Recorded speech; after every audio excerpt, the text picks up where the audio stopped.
শুভ সন্ধ্যা বন্ধুরা, কি করছো তোমরা?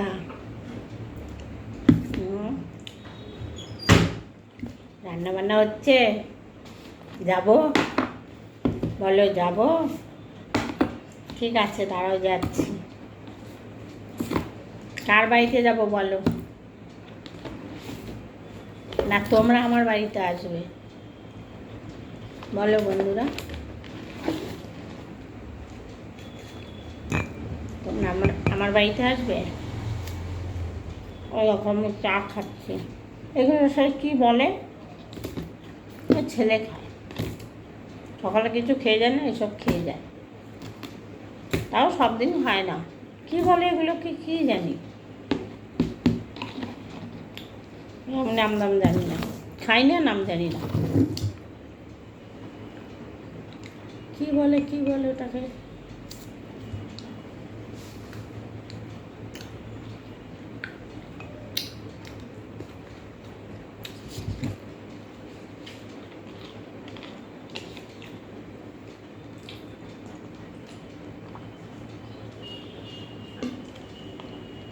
কখন থেকে ভাবছি চা খাবো, জানো বন্ধুরা।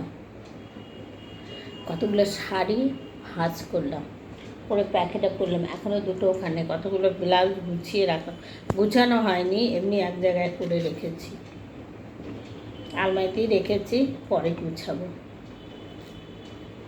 ভালো লাগছে না, প্রচুর মাথা ঘুরছে, মনে হচ্ছে যেন আমি পড়ে যাচ্ছি। একটু মুদিখানায় যেতে হবে,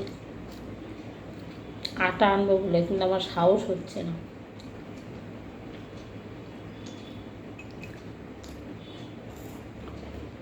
প্রচুর মাথা ঘুরছে।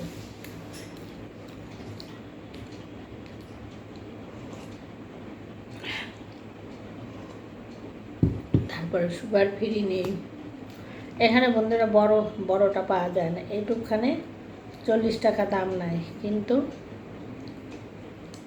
বেশি দিন যায় না।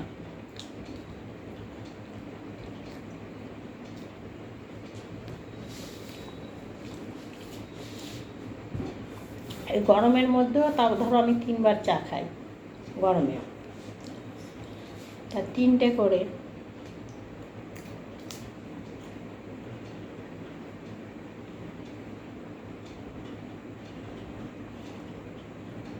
ঘুম পাচ্ছে, ভাবছিলাম ভিডিও করব, পেরে উঠছি না, একদমই শরীর পাচ্ছে না।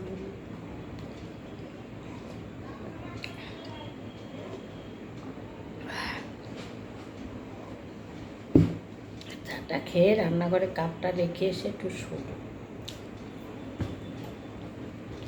তারপরে বিছানার চাদর পাবো। বিছানার চাদর যেটা কাছে সেইটাই পারি, আর নতুন করে বের করি না। পুজোর সময় একটা নতুন চাদর ছেলে এনে দিয়েছে, তারপর আমি নিজে একটা কিনে এনেছি। আমি যেটা এনেছি সেটা আজ 2 বছর হয়ে গেল, বর্ধমানে ছিল, গিয়েছিলাম তখন নিয়ে এসেছি। হেবি সুন্দর চাদরটা, তোমাদের ওখানে দেখিয়েছি বর্ধমানে।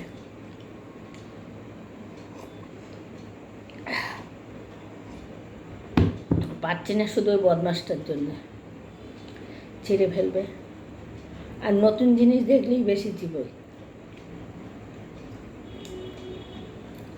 আর পুজোর সময় যে চাদরটা আমাকে এনে দিয়েছে আমার ছেলে, সাদার মধ্যে ছাপা ছাপা,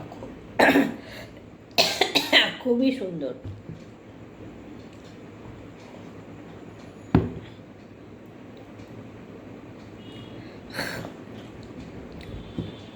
দুঃখের বিষয় 6-7, এই চকির নয়,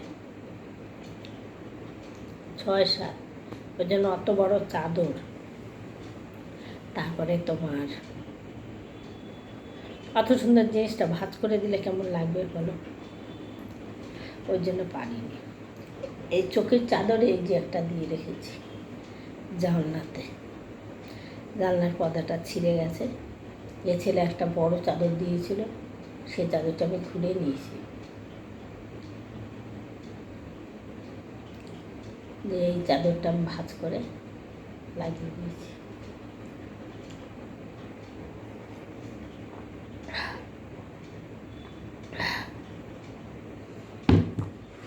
চাদর আছে, সব বড় বড় চাদর। বড় চাদর এখানে পারা যাবে না, সেই ভাঁজ করে পারতে হয়। আর এখন আমার আর ওই সব ধৈর্য ধরছে না। আমার মনে হয় কি বলতো বন্ধুরা, মনে হয় আমি একটুখানি মানে নিশ্চিন্তায় একটু ঘুমাই, সে ঘুম আমি ঘুমাতে পারছি না, বুঝলে? সেই ঘুম আমি ঘুমাতে পারছি না।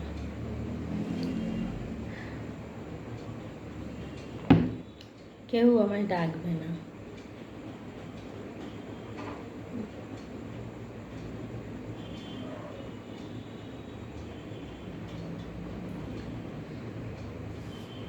ঠাকুর,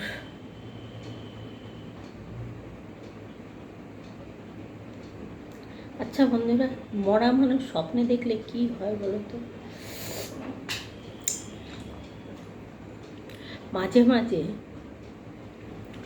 আমার বাবাকে অনেকদিন আগে দেখেছিলাম, ধুতি পরে একটা গেঞ্জি পরে।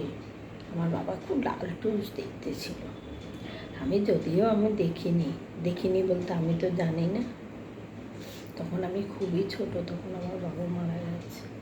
আমার ভাইয়ের বয়স কত হবে, 4-5 মাস মনে হয় হবে ওরকম। আমি সঠিক আমার মনে নেই, মনে নেই বলতে আমি বলতে পারবো না, আন্দাজে বলছি। যাই হোক,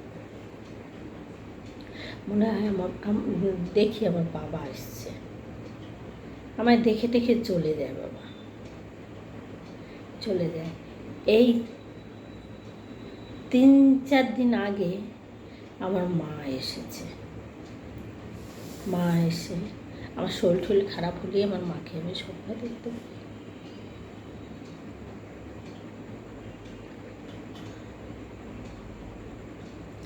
এসে জিজ্ঞেস করে, কী করছিস তুই, কেমন আছিস?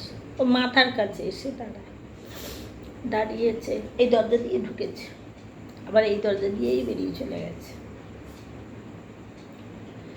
দিয়ে এসে দাঁড়ালো, আমি শুয়ে আছি সন্ধ্যাবেলাটায়, দাঁড়িয়েছে, আমি শুয়ে আছি, সত্যি আমি শুয়েছিলাম।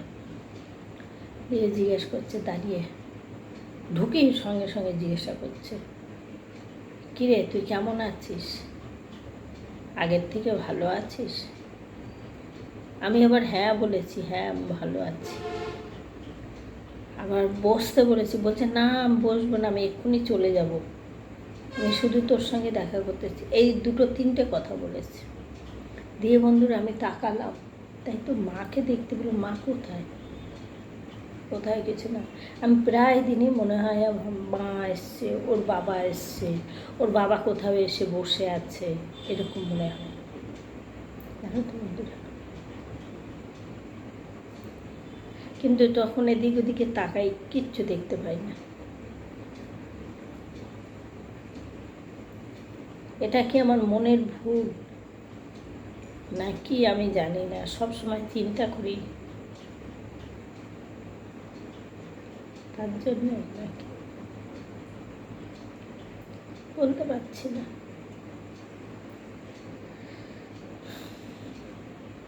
আর সত্যি কথা বলতে বন্ধুরা, দাঁড়াও চা খেয়ে, চাটা ঠান্ডা হয়ে